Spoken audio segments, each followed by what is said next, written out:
So, good evening and welcome everyone to Naveda's 80 is the New 50 webinar panel discussion number 14. I am Veena Dansingani, founder, director, and alopecia hair loss specialist of Naveda Integral Wellness Center in Hong Kong, which is the first value based integral wellness center offering a transformative health experience to its clients with a mission and a vision to open our flagship stores in more than 20 countries by 2024. Naveda empowers people to learn the functions of the body, mind, and spirit, and provides solutions for all using an integral wellness approach addressing human, planet, and social health. We also promote healthy lifestyle changes through science based wellness and prevention programs and solutions. So, Naveda launched 80 is the New 50 panel discussion on the 21st of January 2021, a campaign which was inspired by our director, Mr. Lal Darianani, who turned 80, or should I say 50, on the 15th of April last week. And we celebrated his 80th milestone birthday online and offline, where we had his family, friends, and Naveda's 80 is the New 50 program followers from over 50 countries to celebrate this very, very special day with him, as it really is something to be 80, but not really look and feel your age. And I'm sure Mr. Keith will agree with me. So we would like to thank all Up our to you. panel. Yes, we would like to thank all the 50 panel guests who graciously offered their time to share their inspiring stories with us. And most of them, were were in the ages of 50 and above. We would also like to thank all the audience who has been watching and following us from over 50 countries all this time. So thank you so much. And like we have learned, from the past discussions and much more, we have learned that there are so many role models like Mr. Lal around the world. And today we have Mr. Keith Sharp as well. And Naveda has made it its mission and vision to get to know and connect with as many people as we can who can be a true inspiration to the 50 plus and even younger people.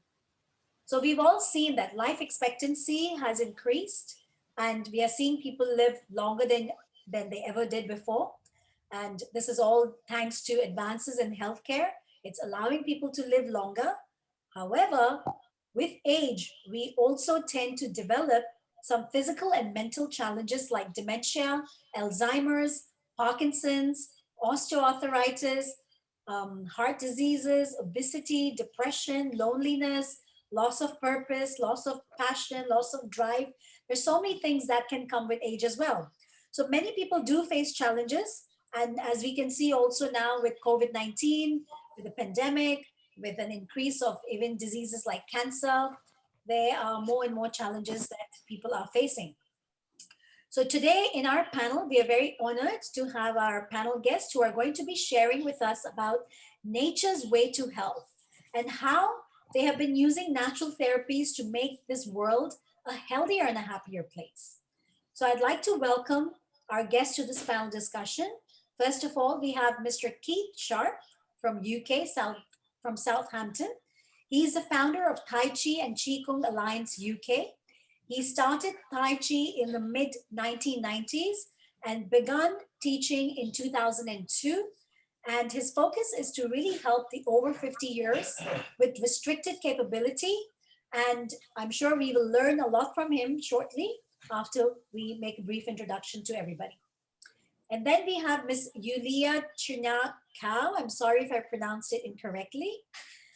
She's an experienced homeopath and a Reiki master teacher with a demonstrated history of working in the health and wellness industry. In her work, she addresses physical and emotional issues, both helping the adults and children.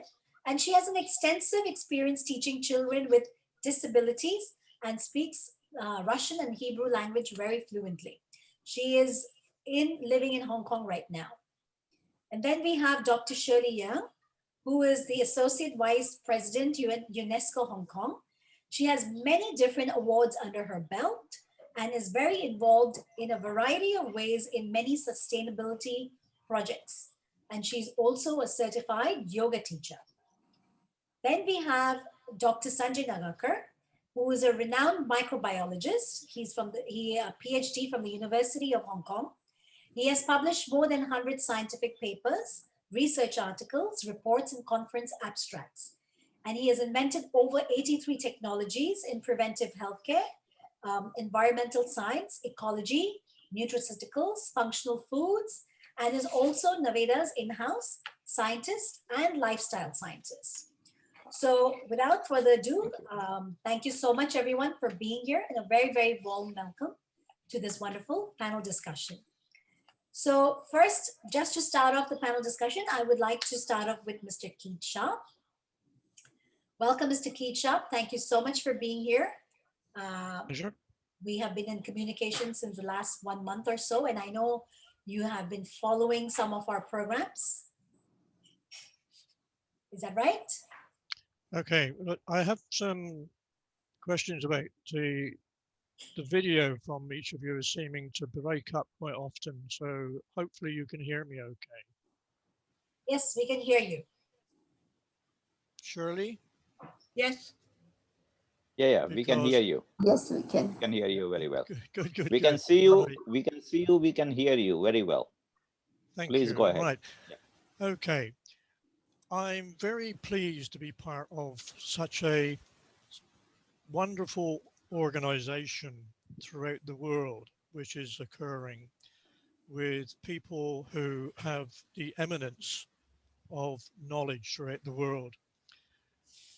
I have to give you the background or a little bit. I try not to spend too much time. I left school at 15 without any qualifications. I joined an apprenticeship in a shipyard. No heating in the winter, no air conditioning in the summer. I left school being captain of football, captain of cricket, and generally a bit of a nuisance. I'm not an academic. During the 5 years of an apprenticeship, I was fortunate enough to have my dad pay £50 in 1955 for me to be apprenticed in 2 skills. During that period, I actually did not realize that I had some qualities that could be considered to be leadership. I think my colleagues called it a nuisance because I went and got onto jobs that other people didn't. As a result, I was given Official Secrets Act status at the age of 15. If you're not aware, and I'm sure Shirley is, and Yulia, with regard to the problems we have with the military. And I was only moved into management when I was 29.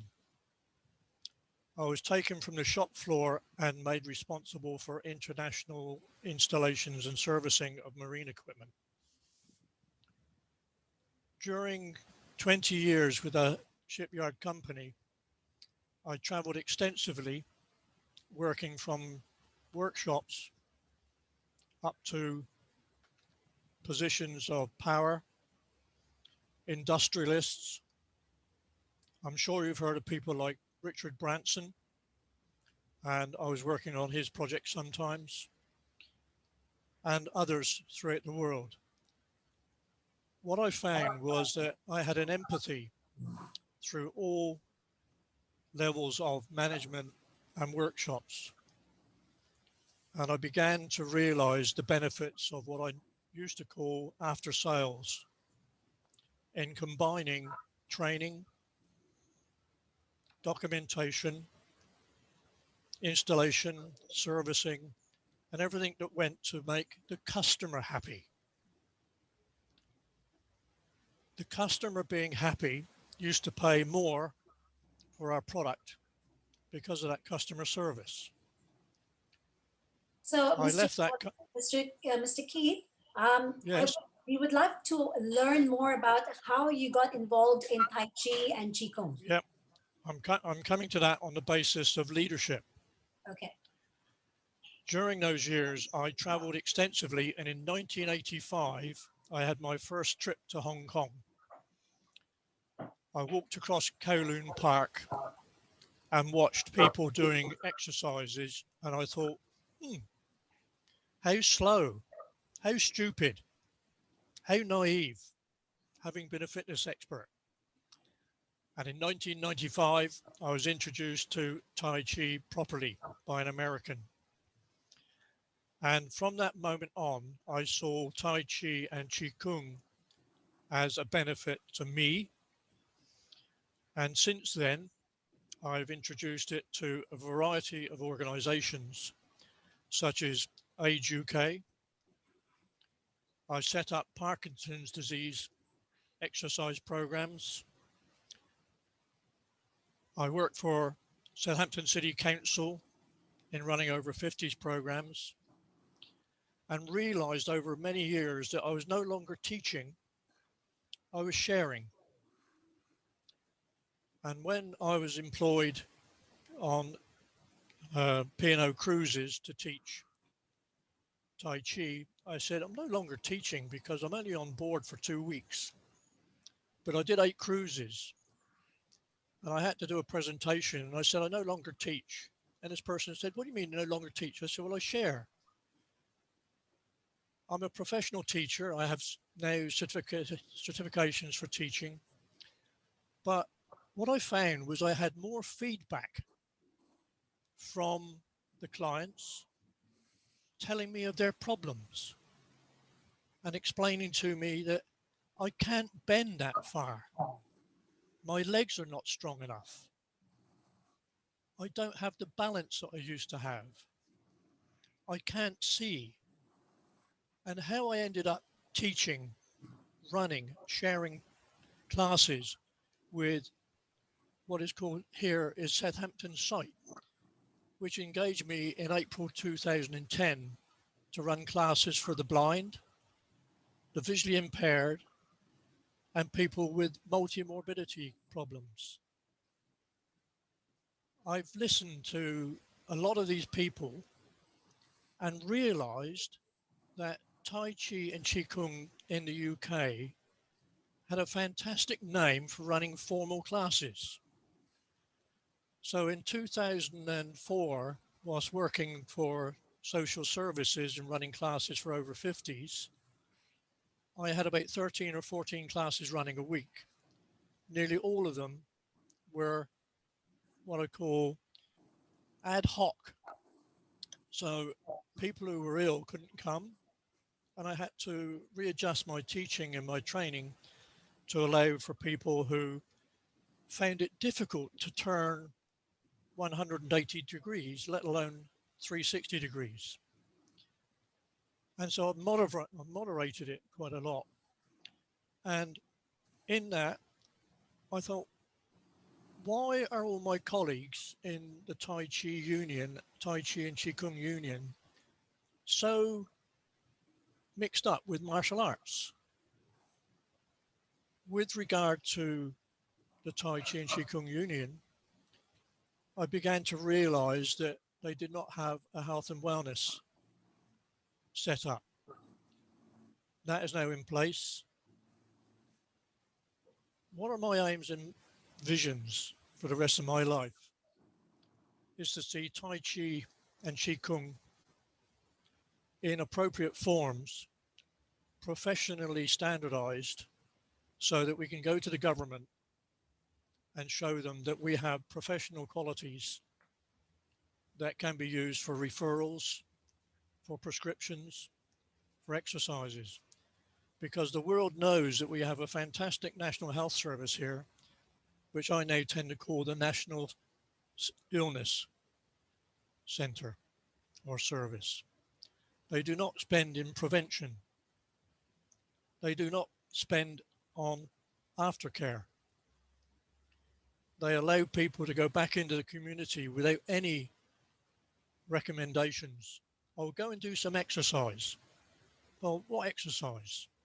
And I have found that Tai Chi and Qigong can be used. We are now going through a professional qualification process with a chartered organization, which I recommended. And I found that from that little tiny glimpse in the 1950s or 1940s when I was captaining things, that I've inverted the triangle and I'm now actually producing information from a standpoint of experience. And my hope is that the UK government and all the health providers, such as the specialist organizations, there are 200 plus clinical commissioning groups in the UK, and they work independently of one another, although they're all part of the NHS.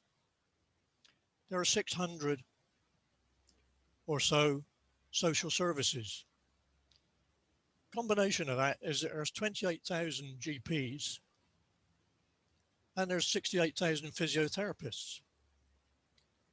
There's 12 million over 65s, nearly 20% of our population. If you just take 10 or 20% of those, they could avoid going to the NHS. Self-funding, self-prescribing, working for themselves within the community. The Tai Chi Union is now a community interest company. So their program is not just martial arts. I can go on for hours and hours and hours and hours of the hiccups. But my view and my vision is, how do we get collaboration? How do we get integration? How do we get evidence base? And ladies and Sanjay, the first collaboration I'm involved in is with yoga. And that is with a lady just up the road from you in the New Territories. A lady called Ambika Devi Karma Yoga. Yep. All right. I have monthly chats with her, and we have a collaboration called Chi Prana Wellness, mainly for setting a foot. But I'm also now involved with the potential of a collaboration with an organization called White Tiger Qigong, operating out of Thailand but managed from Vietnam. I'm also discussing the potential of a collaboration with the International Medical Tai Chi and Qigong Association based in Boston, an organization in South Africa, and thinking, what am I doing as a non-professional in arranging this? And when people ask me, I normally say it's sheer dogged belief in what I'm doing. I do not intend teaching anymore. I wish to share in the UK and worldwide the benefits that I think we can all share with having integration. Please ask any questions you wish, because I said I can go on for hours. Yes, Mr. Keith. And I don't wish to bore you. Mr. Keith, you seem very, very passionate about wanting to share this Tai Chi, Qigong with lots of people around the world. Tell us some of the, You've all frozen. Can we hear? The connection's not so good. We can hear you. We can hear you. Can you hear us? I can just about hear you. Can you say something, Yulia? Yulia is unmuted. No, I can't hear Yulia. I see you and I hear you properly. Yes, Kate. Good. Okay, I can hear you now. Yes. Okay. So I have a question for you. So you seem very, very passionate about wanting to really expand this and let as many as people know about Qigong and Tai Chi. You sitting in the UK, of course, we are in Hong Kong. In Hong Kong and China, it's practiced a lot more. Tell us some of the benefits that you're seeing in practicing this and why over 50? Why is it so ideal for people to practice Qigong and Tai Chi? And how has it benefited you personally? Right. Okay. Let me deal with the general one. Those of us that were sport-minded were able up until maybe our mid-30s to do the physical activities such as football, cricket, squash. And by the time we were 40, we were beginning to think, we're no longer cut out to do these physical exercises as such. And from my mid-40s, I found that I was beginning to put on weight. I was not really interested in anything other than how do I pay for my mortgage? If I'm out of work, how do I get more work? How do I get an income? And the people I've actually had the pleasure in the last 20 years of meeting, hundreds and hundreds and hundreds of them, they've all said basically the same thing. I used to be able to do this. I used to be able to do that. And what you're giving us is exercises that we can actually do. The benefits are so immense. People with osteoporosis, Qigong can actually provide, according to evidence, that the marrow can increase. I don't know how that happens. People with hearing problems, we could look at them and say, well, how do I help you? Oh, you can't hear me. You can't see me. So it became very tactile. And I felt that the feedback I got from customers, clients, participants, players, whatever we call them, was so important that they said, I can stand on one leg now. I know how I have no fear of walking down the road and tripping over the bad flagstones. I can look ahead. I can turn round at the checkout in the superstore. The daily activities of people. My heart condition is not so good. I'm on blood pressure tablets. What you're helping me with is relaxation, strengthening my muscles, improving muscle tone, giving me confidence, flexibility, and putting all those in to a bucket is enormous. So those are the feedbacks I have. From a personal point of view, through all the trials and tribulations that I may have suffered in traveling and trying to keep the mortgage, I had a heart attack in 1997. I was rushed off to coronary care. I had 2 lots of morphine, and my wife said, you were a goner. I came out 14 days later having had an angiogram, and it coincided with me having had just my first couple of sessions of Tai Chi. I don't know what triggered it, but I then said, I'd like to take up Tai Chi, and it has helped me immensely, absolutely immensely. It's kept me mentally alive. I still work in the garden. Physically, I'm about 5 kilos over my football weight, which I try and keep under control. However, when people say, why do you look so good at 80? And I said, because I've been married to a woman who puts up with me for 52 years. Okay. From my own personal perspective now, it's the mental image. I love doing what I'm doing, and to be part of this team helps that. However, in going for professional standards, we have run into some problems of a political nature.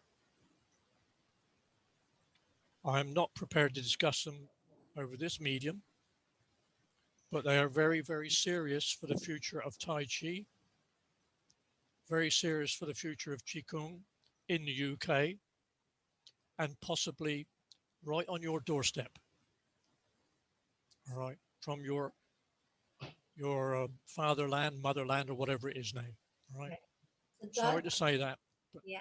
that's good. All right, so from my personal point of view, I want to share whatever I can to improve the health and well-being of the aging population. And that means working closely with yoga, Reiki, especially those elements that are not politically motivated. Right. I am not really interested in karate or taekwondo because they're competition activities. Wonderful. Thank you so much, Mr. Keith. So, Dr. Sanjay, what do you have to, do you have any feedback on that? Would you like to add to this? Or what are your thoughts on Mr. Keith? It's actually interesting because what Keith mentioned, there is a truth behind it. What we call the lifestyle, or if we use other language, we call the lifestyle healthcare management. Lifestyle healthcare management is all about like what you don't do in a hospital, or it is everyone can do it, right? So when you go to the hospital, actually this is the concept which we always use. Doctors are not talking. So when you go and meet a doctor, they look at you and they command you. They talk to you, find out whatever like that, and then they write a prescription and they give you the pills, right? 2 morning, like take after like breakfast or lunch or dinner, that's it, come after 6 weeks. So what happened, like the human body is very amazing, and we understand and feel a different kind of pain, emotions, so many things like we are receiving every moment in our body, which sometimes medical science do not understand. Medical science treat the symptoms and other stuff. So one relevant thing I can share, maybe Keith can relate with that. That's called the heart failure, because you mentioned about the heart attack. Usually what happen in a heart attack, like the heart muscle die. And when the heart muscle die, heart over the time period become weak. And when the heart become weak, it cannot pump enough blood around the body. And when this situation is stay for many, many years, ultimately it become like another chronic issue. So by using Tai Chi and other techniques, or even yoga and so many other stuff like that, if you can rebuild or re-engineer your heart muscle or redevelop the heart muscle, okay, and it does. That's what called the body has a healing power. So I'm talking here from the science perspective, that now scientists realizing it, that body has a healing power. It's not about only like medical science. It has a healing power, and that is why we have a placebo. Placebo means like it's just like you think. You think, and if you're thinking you are taking a medicine and you get correct. And if you're thinking something negative, it doesn't work. So it's stress and other thing, all these kind of things are the big thing, obesity. So as Keith mentioned, Parkinson, yes, very important thing, because like it helped them to really do the movement. And we understand that they are not disabled people, but their mobility, the mobility, they are with the restricted mobility or challenge mobility. There are a lot of people around the world, right? So what Keith is doing is good, because why a person should move towards the wheelchair or become a couch potato? There's a life out there. And by using the Tai Chi, like, yeah, we live in Hong Kong, so every morning we see like it's like a extremely slow motion. So when someone don't know what is Tai Chi, they see like, and then definitely they will say, what the hell is going on? But there's like beautiful science and a powerful logic behind it. And as you say, it's evidence based. Same like yoga, it's evidence based. Like a lot of people getting benefit. So I absolutely agree, and thank you, Keith. Like you're doing a wonderful job. Like definitely we'll talk more about it and see. Like you, as you mentioned, you are doing a lot of collaborations, and as we mentioned in Naveda, we are like integral. That's what we try to explain everyone. Like holistic word is something different. We try to explain people what is the meaning of integral. Integral is like everything is interconnected, all the dots are connected, right? So now we know, like if you have, like a few days back I was watching a video of Sundar Pichai, is a CEO of Google, and he was talking about how the artificial intelligence can read your retina and eye and find out and predict a lot of like a cardiovascular event in your body. So basically what is happening, that medical science is really progressing based on whatever this ancient science is there, right? So Tai Chi, yoga, so many things are there. And absolutely agree with you that karate, and so that's a very most interesting point. So there's a lot of things, those who are the sports, and there are the other part which is the healing part. So I think like Keith has find out like, okay, what is the healing part or wellness or well-being, and what is the sport. And I think, Keith, you are focusing more on a healing side, I believe so, right? Correct.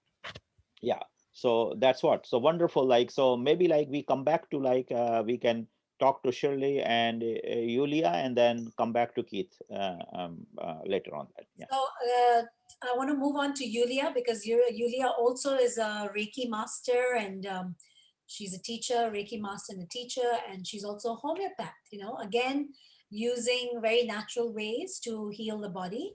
So touching on, so Yulia, we just spoke about Qigong and Tai Chi.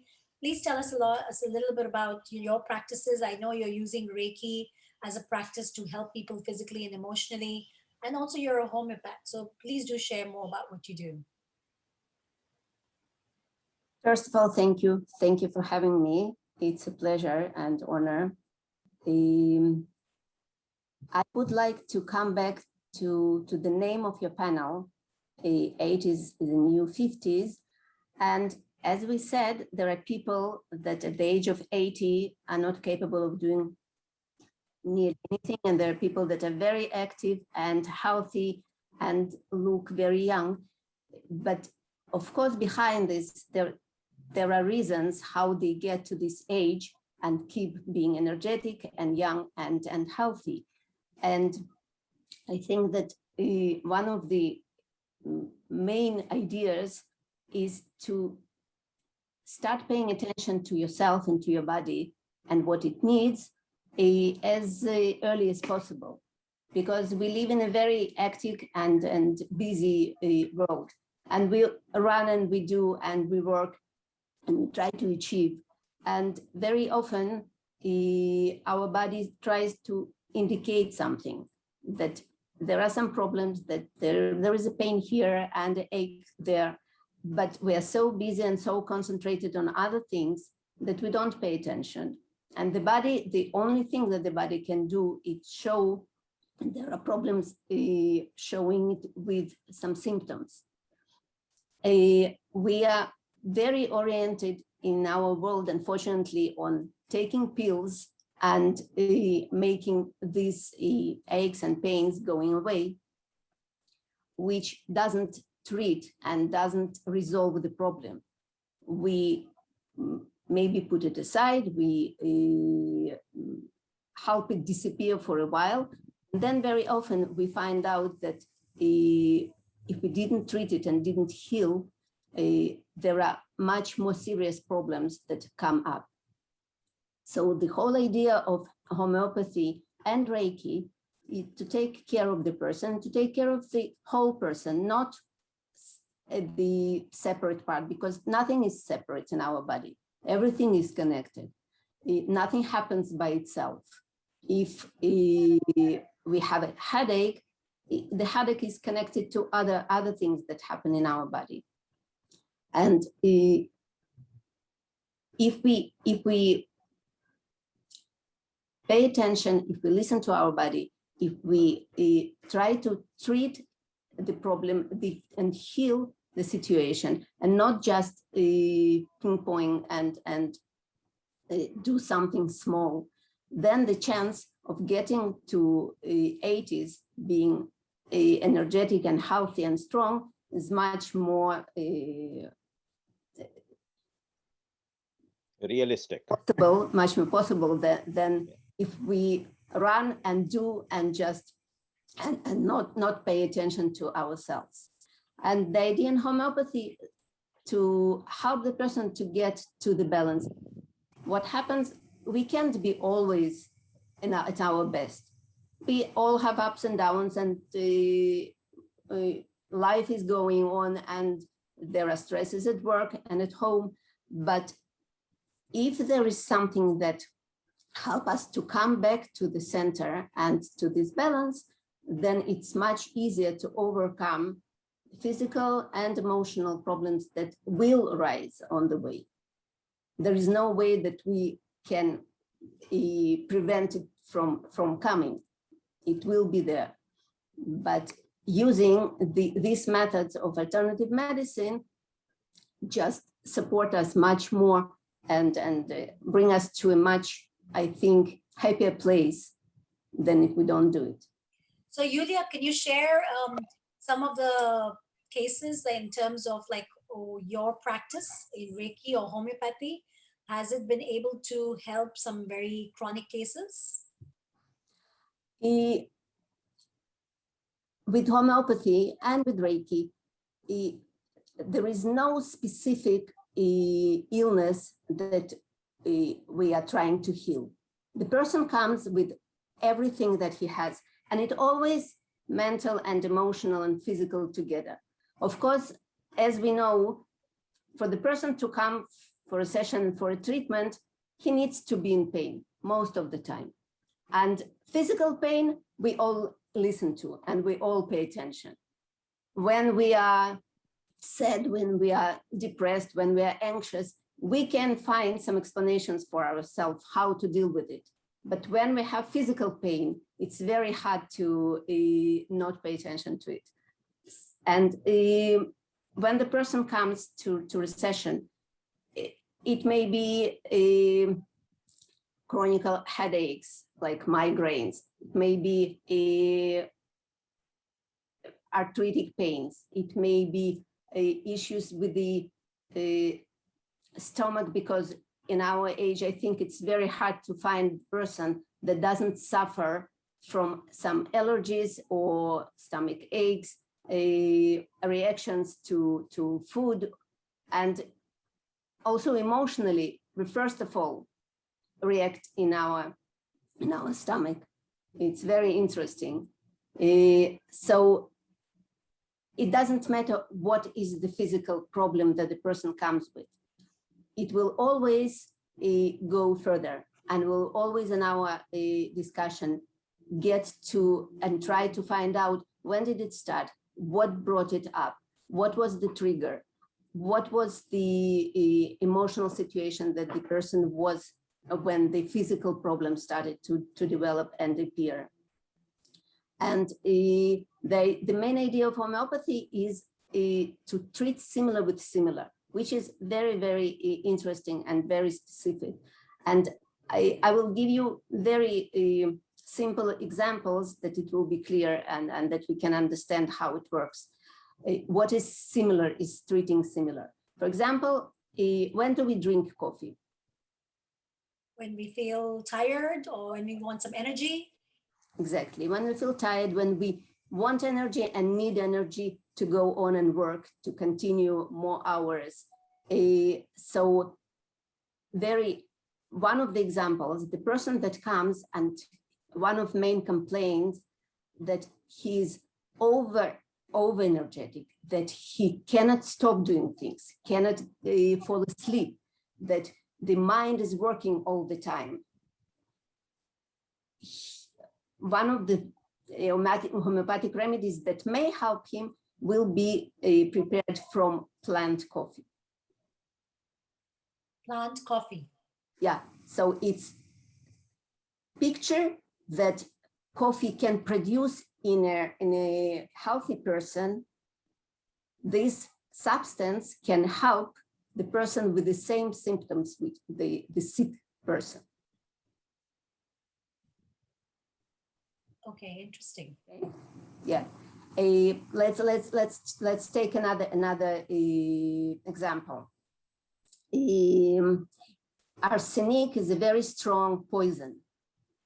If for some reason somebody will take it, it will cause vomiting and diarrhea and of course stomach pain and a lot of anxiety because of this state and probably fear of going to die. So the person that, for example, has food poisoning and has all these physical and emotional symptoms of diarrhea and vomiting and anxiety and can't find place for himself, the homeopathic remedy prepared from arsenic can help him with this state and bring back to the balance. Very interesting. Very interesting. So, Dr. Sanjay, what is the scientific aspect of this kind of remedies? No, homeopathy is like has its own recognition, right? Like, so homeopathy, as Yulia said, like Reiki, homeopathy, alternate medicine, right? So she used the word, like Yulia used the word alternate medicine, because what happened, like Keith also said that, like there is a recognized medical a facility, which is like allopathic, and that's the medical facility, right? And rest of all other stuff which is not recognized are put into a bucket of alternate medicine. But if you see these days around the world, people are shifting more and more towards the alternate medicine because people find more comfortable, more easy. Take the example of COVID-19 right now. I know so many people from all around the world, like they are using more like alternative remedies to, as you say, towards like prevention or increasing the immunity. And uh, so even they have a COVID, but it's a mild symptom. Whereas some other people, like those who have like a serious diseases, are ending up in a hospital. So I think like that's where the big line, like the moment you end up in a hospital, the ball game is entirely different. And when you are not in a hospital and you are outside, right, and try to use alternate therapy, so people have a lot of choices. And fortunately, like we have some wonderful people like Yulia in Hong Kong. The homeopathy is slowly growing in Hong Kong. We have seen those days, like we have one or two practitioners, so it's very hard to for people to explain. So it is nice to see that people are accepting it, and homeopathy is growing in Hong Kong. There's a lot of practitioners today. Like the second thing, what Yulia said is very important and interesting. That in homeopathy, like certain things which is a poison, like arsenic, she gave the example, in a normal way, is actually a treatment. So, like, uh, whenever we talk about heavy metal, arsenic is one of the baddest stuff for our body. But then you have to understand, like, how come arsenic is treating something? So these are evidence based. It's not like a homeopathy is just giving the arsenic, right? There's like hundreds and hundreds years of experience, case studies, observation, and they see patients are recovering. And one of the main thing about homeopathy is they try to remove the root cause. rather than like treat the symptom. So that is why it may be a little bit slow in terms of recovering, but homeopathy deal with the root cause, and that's what people need, because you need to you need to recalibrate yourself. You have to remove the cause of your pain, cause your symptom. So you need to heal, in other words. So I would say, like, yes, homeopathy basically heal the people from its root. So yeah, that's my take on homeopath. Wonderful. Wonderful. So I'm going to go to Dr. Shirley Yang. You can unmute yourself. Yes. Yes, I hope you're enjoying the discussion so far. Yeah. Wonderful. So, Dr. Shirley, I have, when I received your bio from you, you seem to be an outstanding achiever. You seem to have achieved lots of things, lots of awards. You seem to be involved in various different projects, sustainability projects. But I would like to know, let the audience know, how are you contributing towards the well-being of the community? Um, in terms of health and well-being. I mean, I understand you're a yoga teacher, you've been teaching, but how do you see this aspect of life? Thank you for your invitation, Rina. And I think, first of all, we'll be starting from our personal life history, how the external environment affect about yourself. And then you internalize about all those kind of things happen. And then you trigger about the way to handle the life challenges, all those. So I think more than 10 years ago, my mom and dad passed away within 3 days. So, and I just in Hong Kong facing all those kind of life challenges, but I still keep on working, teaching without taking a day off. So during that time, I think, how are we going to recover about ourselves? As Dr. Sanjay and everybody just mentioned about, will be our emotion stability. And also, I want to add one more thing is about productivity. We cannot say that and something happened or you are not that fortunate or whatever.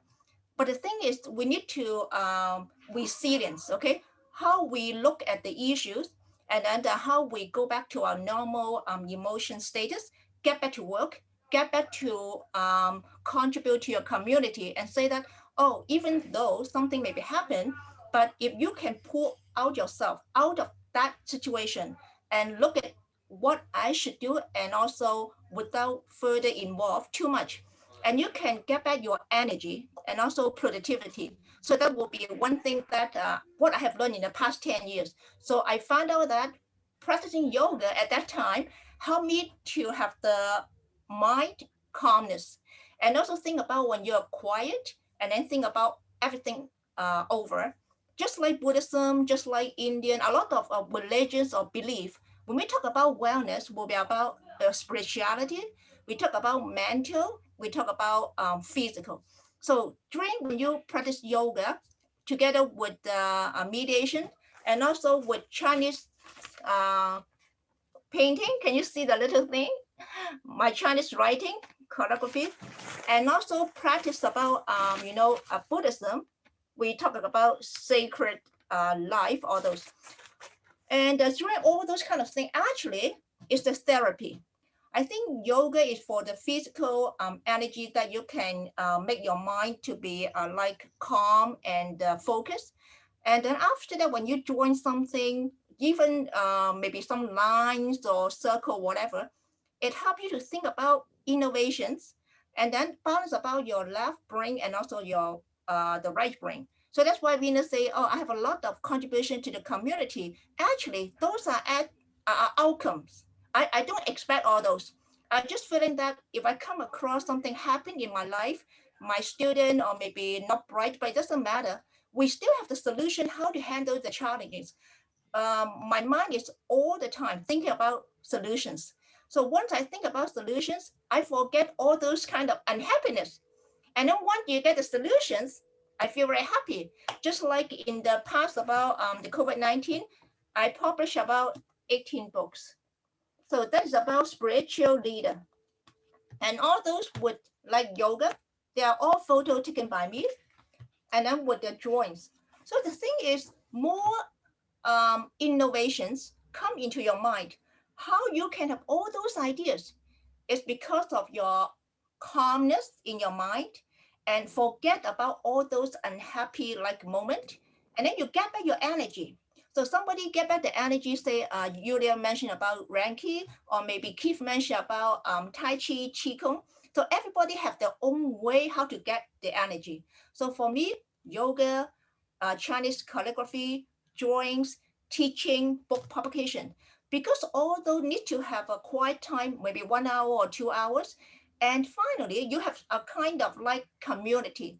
They come to you because, oh, how come you can draw something so maybe amazing? Or even I can design a Tibetan watch, and this is the my yoga poster. So a lot of invention will be coming up. But the thing is, when we talk about wellness, it's not just about yourself. It's you want to train up yourself to be an influencer.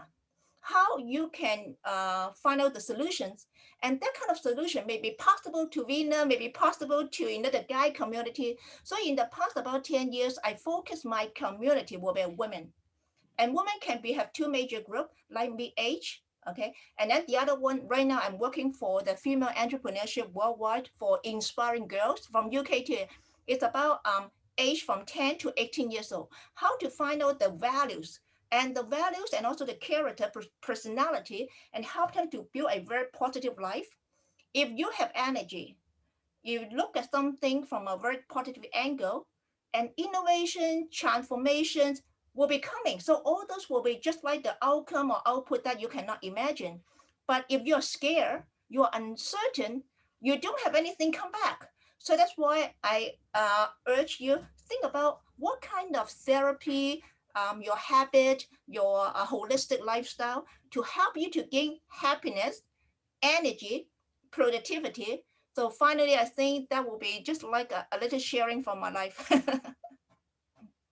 Wonderful. Wow, that seems a lot. So it seems like your secret is a lot to do with your yoga practices. You do a lot of practices in yoga, and that's what gives you the output of what you've achieved. Yes, yes, yes. I think it's you don't treat that kind of thing like a burden, but just becomes like Dr. Sanjay mentioned about is your habit.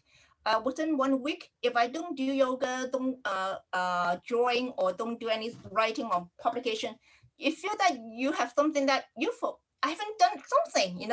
So that will become part of my life already. And then when you transfer that kind of knowledge to people, and they will know, oh, if you find happiness in something that you really passionate, so actually, you are not working. You are just enjoying something, enjoying about your life. And then that will be 50s in the 20s. Yes, Dr. Sanjay, you have something to share No, about I that? pick up one very important word she mentioned, and which is like my also key message to the world all the time: resilience. Okay, that's the thing. Like you have to resilient to the thing. And I like to give a very good example, and everyone will agree with that. That we all live with fear. Whenever anything happens, the fear of death, no one can deny. If someone say, hey, I don't like have a fear of dying, the person is lying. Mm. So the world is everyone is suffering from the fear of dying, fear of happening something they will miss out. Okay, so that is a subconscious. We don't express that, but that's the ultimate. Why people like have a pain, like if you see, like if suddenly like you give this message, hey, don't worry about your pain, you're not going to die, that person will never bother about it. Subconsciously there is a message like, okay, if something happen, unpleasant thing happen, I'm going to die. So Shirley mentioned like the thing about the books and all those kind of things. So I would like to add here communication, and I would really want to give a very good example. And this example, I always talk to a medical doctor, and uh, uh, Keith and Yulia, whenever you meet a doctor, you can talk, and you can talk this to everyone. The way the way you communicate and the way you present the thing is change the whole mind perspective. Okay, so it removes the fear. And I actually gave a lot of seminar, and one of the very important topic is uh, um, a wrong communication or bad communication presenting cancer. Okay, when the people hear about the cancer, people like say like, hey, I'm dying, and all sort of negative emotion started like coming up, right? So you're bombarded with negative emotion. But what Sally mentioned here, solution, right? For a moment, think about that. You don't care about cancer. What you care about doesn't matter whatever outcome. You can't stop the outcome. You just focus about the solution.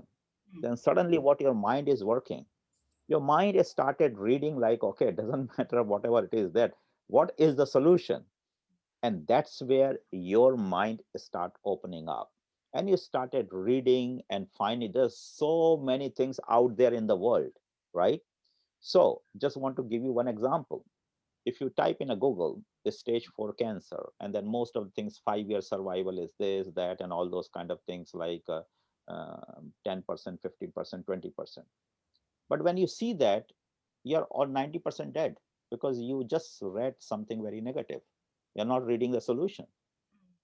But then if you have a determination, what Shirley is saying, finding out the solution, then you need to type this keyword in the Google, like what is the latest technology or latest treatment available for the cancer, or what are the paradigm treatment, or what is the noble treatment kind of things, right? And suddenly you started getting a complete new information. And then you are reading like, oh, they are this kind of like immune system, immune therapy, this therapy, that therapy. It cannot cure the cancer, but it can like hold the cancer to grow up. Or even like stage 4 cancer, doesn't matter, it can be manageable. So suddenly you started getting a lot of good news. So the idea is, are you reading the bad information, or are you training your mind for the solution? So that's the whole thing. If you trained your mind for the solution, then doesn't matter whether you do Tai Chi, whether you do Reiki, whether you do homeopath, whether you do like even walking, drawing, your body has a healing capacity. So yes, like that's what we call it, like the wellness, like understanding the mind and putting the mind in a proper perspective. Since we this topic came up about the solution, I want to share with everyone this: the cancer staging, stage 1, 2, 3, 4, you won't believe it's 150 years old classification system. Means no one is thinking in the medical science to change the system and just change this like classification in a better way. The whole world is scared. So this is a disease. I'm just giving one example, right? So like every disease are presented in a wrong way.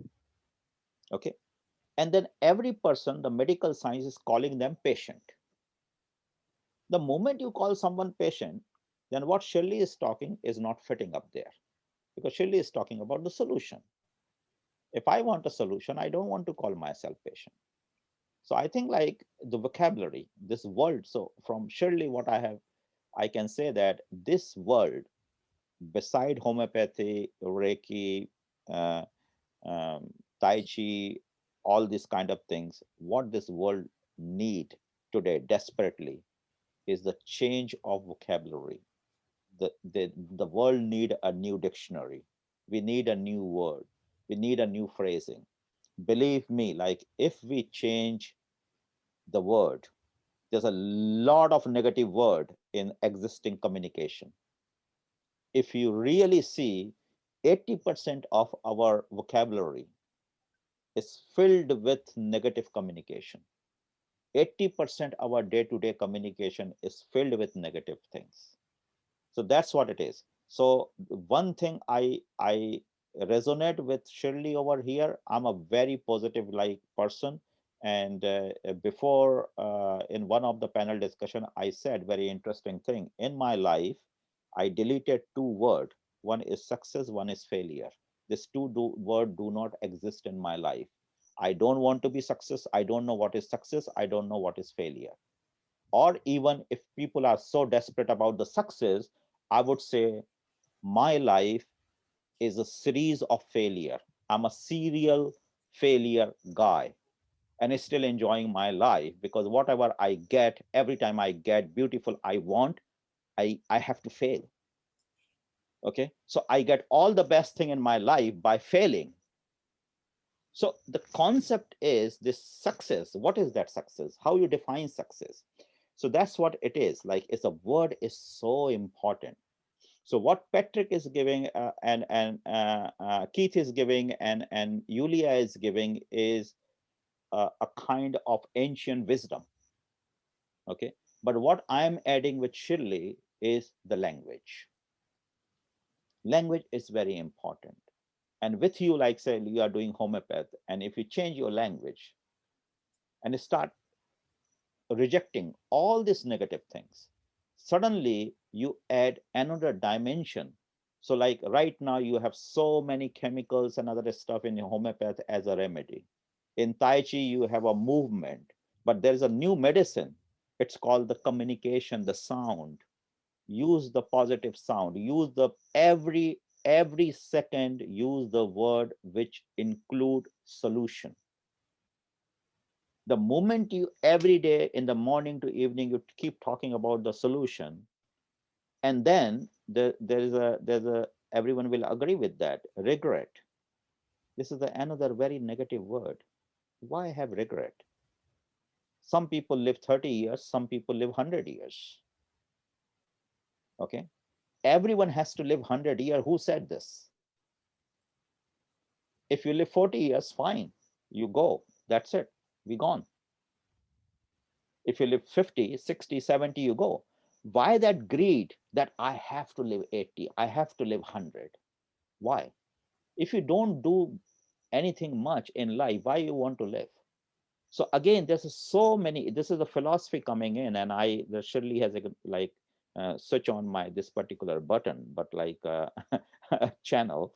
But yes, one of the very big thing I am involved in wellness is positive communication, and resilience is the word.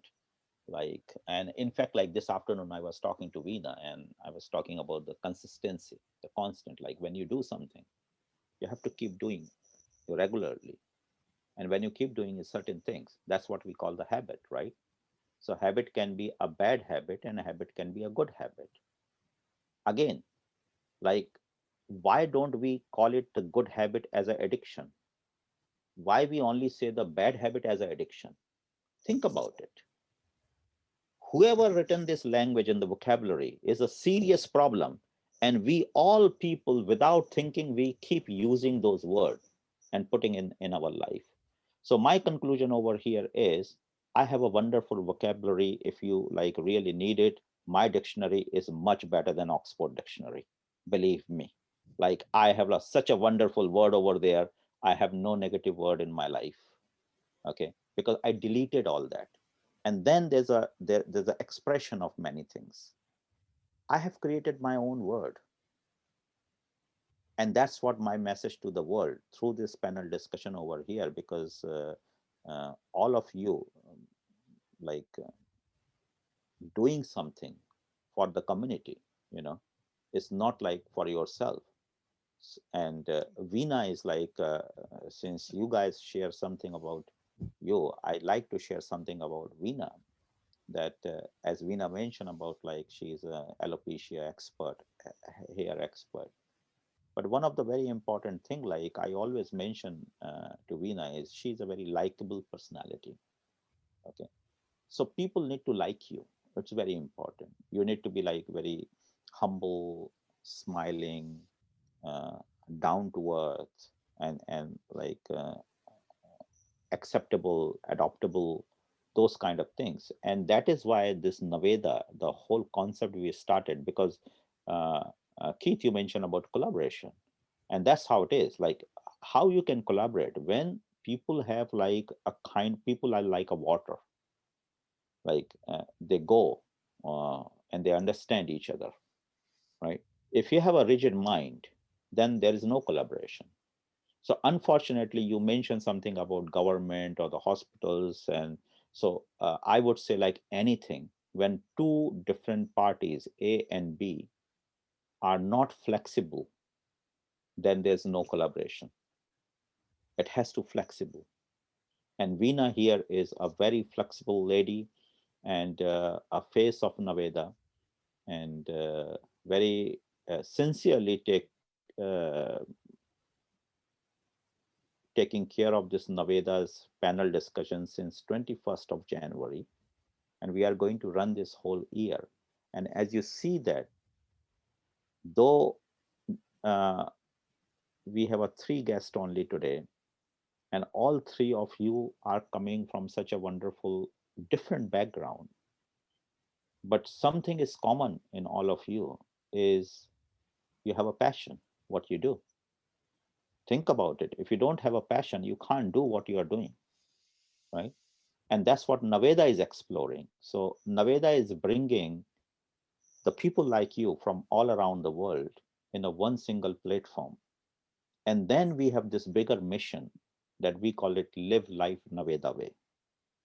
So the thing is that when we say live life Naveda way, it is again, we invented our own way of living because we don't want to follow, like, as I said, 9 to 5 working culture. Have you ever think like, Keith, you are 81-year old. Have you ever thought about like why people go 9 to 5 work? Why not 3 to 6? Or why not 12 to 3? Why 8 hours work? Are we born to just like live our life in a template? We all are living in a template. We never ask a question. We born, we go to the school. Yes, you have done a good stuff like walk away from the school. How many people do that? So you fit into that kind of category, like, okay, proving that, okay, I reject the system. But you proved yourself. As you explain, like you found out that you have a something which lead to a leadership quality. And that's exactly what we are missing. So many people have so many wonderful skill and talent, but because they are trapped into this 9 to 5 system, and then the structure created by this world, I don't know who has created, then the talent is gone waste, the skill set gone waste, and by the time you realize you are already retired and you just don't want to do anything. So my biggest take today is introducing all of you. Naveda, Live Life Naveda Way is a platform. And through this platform, we are collecting all your type of people from all over the world who are passionate, who really want to do something uh, for the world, and who understand what they are doing. But we are all individual. We are disconnected. So as Keith mentioned that Keith is a part of this club, that school, that association. So that's how Naveda is also a global, creating a global platform. And then we given the name Live Life Naveda Way. And what is Naveda Way? We like that is the things we will unfold over the time period. But thank you very much to all of you. It's very inspiring for me, and I learn every time. Like I really get very happy when I really listen so many different directions from so many different people. But one thing is a common to everyone, and that's the purpose and the drive. Okay. So I didn't ask the age. I don't have to ask the age. So we go with Keith age. If Veena said he's 81. So here you like salute, sir, to you, like because you are an inspiration. And I would say like everyone, those who are 50 plus or like 40 plus, here is a Keith with us. You have a wonderful 30 years life ahead of you. Just there are wonderful people available there. Follow them. Thank you very much. Veena, you're mute. Unmute, please. we have our two wonderful 80-year-old plus who are 50s watching us and listening to us very carefully. I will bring on Mrs. Jagjit. She's always there to contribute and share. We have Mr. Lal as well. We have Sharmila Mehbubani as well. She's always there. Maybe she'd like to ask some questions to the panel. So Keith, you have someone I like to introduce Mrs. Jagjit Singh. She is also very senior, but none of you guys are senior. That's the beauty here. Okay. So how are you, Mrs. J? Can you unmute yourself, Mrs. J? Really interesting because each one is talking of how we should live our own life, doing the things we enjoy and are passionate about to create our own energy. I really like the idea of Dr. Sanjay's repeated message that we should not fit into a category. We should throw out all these negative elements in our life. I love that concept of vocab because every day we are telling people stop it, and even cancer. I was at a committee meeting where my friend just discovered he had prostate cancer. And the first thing I told him, look, you will be around for long. Don't worry, be hopeful. Don't start by telling me of cases that have died. He said, this priest died, so and so died. And that's the last thing you should be talking about. There is so much hope in positivity. And you just talked about it. So beautiful, this lifestyle of creating your own energy, doing all the things you like to do, like our Lal singing away under the trees. I mean, that's it. Look at him and creating his own, occupying your life and contributing to others. So beautiful. Today's session, 3 speakers, and then listening to Sanjay's summary. I was making notes, whether you believe it or not. Yeah. Wonderful. Thank you, Ms. J. Like Keith and other Yulia and Shirley, Mrs. J is from Malaysia, so she is like attending from Malaysia, and so you have like another collaboration, Keith. We have a person sitting in Malaysia. She is like well connected, huge team, and her son is also participated as a panel guest previously. Who climbed the tall Everest buildings, Everest base camp, yeah. So now Veena actually I have requested all of you, so keep in contact with Veena, because as I mention again, and I'm mentioning again, that we have created this platform called Live Life Naveda Way. And the concept of Live Life Naveda Way is one of the really, really beautiful concept. And I guarantee that all of you will love it. It's just like, is a like-minded people coming on the same platform, connecting with each other. And then you have a power of one. Okay, so that's how it is. So though you all doing a wonderful job with your own capacity in your own demographic area, but through Naveda a platform, you can come, we all can come together, and we can do like really, really big shift and big change to this community. And then please don't forget that we need a new dictionary. We really need a new dictionary. We have so many things, but without this new dictionary, so maybe Naveda will bring to you that new dictionary. True. True. We have Mr. Lal here. I'm here. We told him that he doesn't need to be part of the main panel anymore. He's free to do whatever. But you see, because of creating this habit since 21st of January, he's here listening to us. Yeah, somebody sent me a message. Hello, somebody sent me a message. How come you're not there? I said, I resigned. but I'm still here, no problem. So now, Keith, here we have something like you are 81, Mr. Lal is 80, Mrs. J, you are 81 this year, yeah. this year. So we have a 281, 180. What else we need here? You see? Yeah. Yep. Very, very inspirational lives as always. You know, I hope Shirley and Yulia, I know you're in your 50s, but I hope this has been an inspiration to both of you as well, to see our seniors up there living very active life, very positively engaged with life, and really being a contribution. The whole thing is like they being a contribution, and they haven't given up. You know, they continue to make the world a happier place.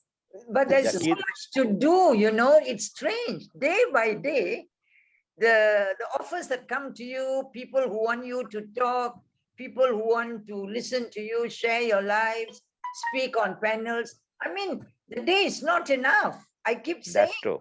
how come That's the true. day morning finishes and then night? And I just want to go on. I hate this 8 to 5 thing. I want to work now and not work 8 to 5. And there's so much of energy now. I don't know why. Sorry, Keith want to say something. Please go ahead, Keith. If I may, I want to relate back to Shirley, is that we talk about energy, and through yoga, we have many thousands of years of knowledge. The word that we've not used very much is Qigong. Qigong goes back many thousands of years as well, but it's not a term that is used in the West very much. So we have a educational request to do that. And Qigong is an element which will create more health and well-being activities than I think Tai Chi will, because they are universally connected. All right.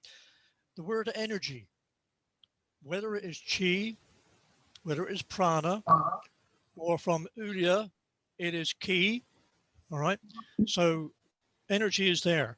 But I'm an engineer, not a qualified engineer, but the word that we need is prevention.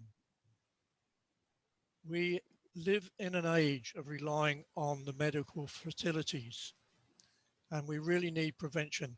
I could not allow a ship to go away from the quay if our equipment was not working. I also had to have the maintenance procedures, and the body is exactly the same. We need to have more lubrication, more complementary activities. And so there's one thing that I used to joke with some of my colleagues is, how are you getting on during our class? Are you still breathing?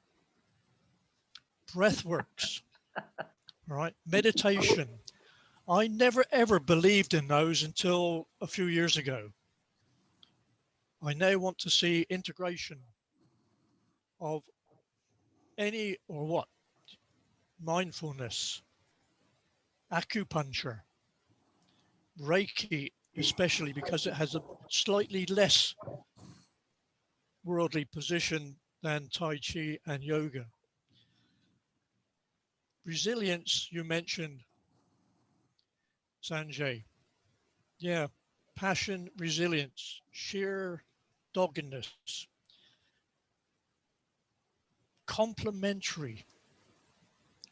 I do not use the term alternative because to me that suggests something, oh, that is redundant, we'll use this.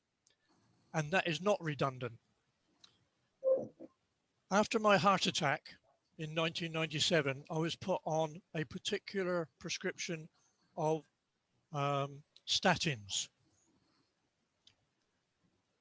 During a few years, I could not hold up a book to read for more than 5 minutes.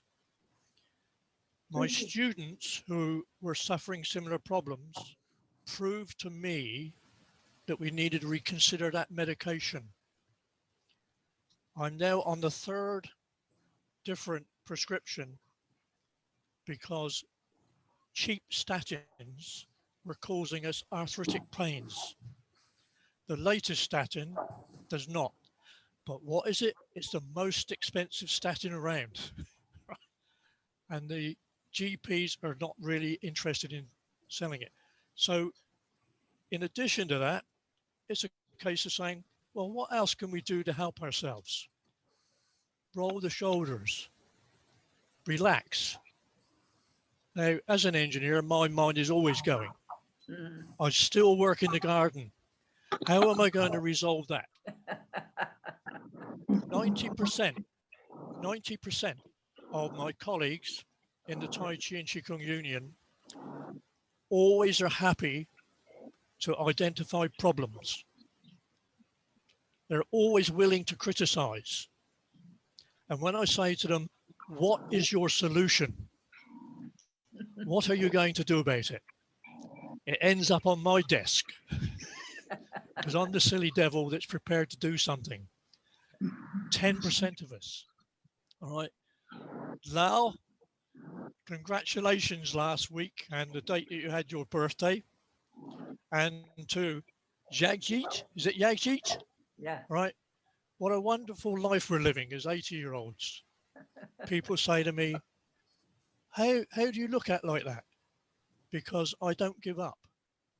Right? I read, I exercise sometimes, but I have a belief that my aims and visions hopefully will be handed down to the generations, and people in their 50s, hello, will be able to Yes. say, what a fantastic thing that we've done as individuals Yes. that have reached a collective right throughout the world, and that people in Africa will be brought up on self-medication, self-exercise, and complementing the wonderful things that science and the Western world have brought alongside the Chinese and the Indians. All right. Did you know, Shirley, that Chen was started by a Buddhist monk from India, and that Tai Chi and some of the Qigong was by Bodhidharma? I'm sure you do. All right. What a wonderful collection, right?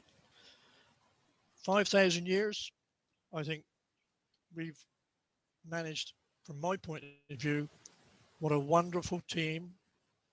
Thank you for the invitation, Veda.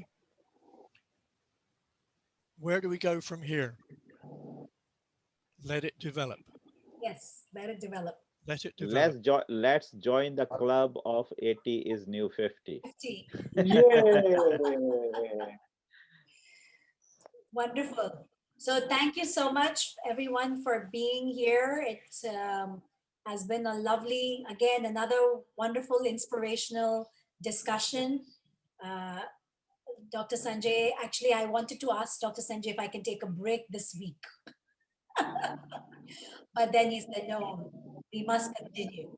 So I'm glad we continued because, again, this kind of discussions also give us a lot of energy to move on and continue doing the work that we're doing to make a difference to the world. So thank you No, so see, much for being here.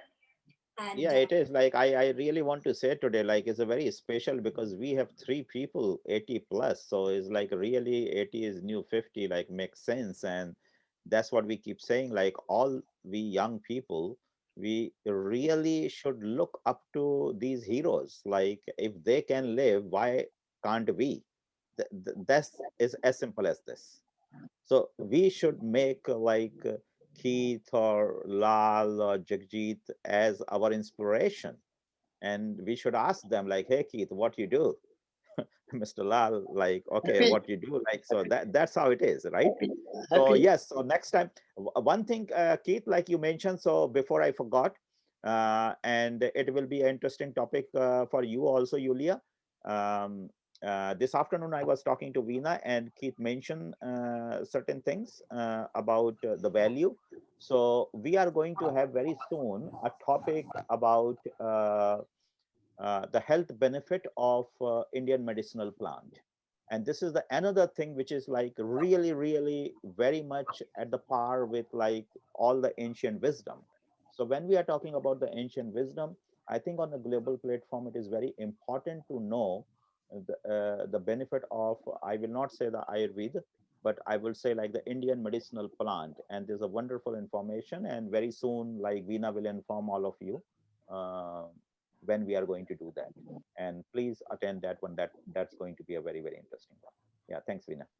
Thank you Thank so much. And it is 10:35, and I will say thank you and goodbye. And we will once again, continue seeing all of you. Thank you for supporting us. Please do share it with your friends and family, that more and more people get connected so that we can all be collectively be one force and make a difference together and support each other.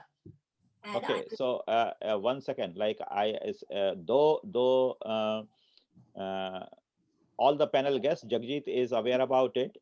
So since Mr. Lal appeared here, so I'm not going to let him go like this. We get like addicted to his certain kind of beautiful stuff. We always end by his some singing kind of thing. Doesn't matter, music doesn't need a language. He's a beautiful singer. So we are going to end this with a few line of Indian song of Mr. Lal. So please fulfill our wish. Okay, just one line. होश वालों को खबर क्या, बेखुदी क्या चीज है। होश वालों को खबर क्या, बेखुदी क्या चीज है। इश्क कीजिए फिर समझिए, इश्क कीजिए फिर समझिए, जिंदगी क्या चीज है। होश वालों को खबर क्या, बेखुदी क्या चीज है। Thank you. Thank you. Keith, sorry, you. like it's just like something I keep receiving something. So Keith, I got something beautiful for you. Tai Chi. Tai Chi is like a slow motion, right? Disco Yes. or like fast track music is very fast, right? So I would say that's an aerobic exercise. What Mr. Lal No. just sang is in Indian genre, we call it ghazal. A ghazal is a typical kind of singing style, which is like a little bit melodious, but like a very slow pace. So even in the music, we have this slow pace song in India, which you really take like excellent compliment to Tai Chi. So I would say like after Tai Chi, go and listen ghazal can be a perfect combination of it. The world has made that different culture. Thank you. In Thank you. closing, I would say I ran a Tai Chi session in God's own country, which is called Kerala. Very good. Yeah. wonderful. Thank you so much. Thank you, Yulia, for being here. Thank you. Please, we will reach out to you so that you can be connected to Naveda in Hong Kong too. Thank you. Thank you. Okay, bye-bye. Good night. Good night. Bye. Bye-bye.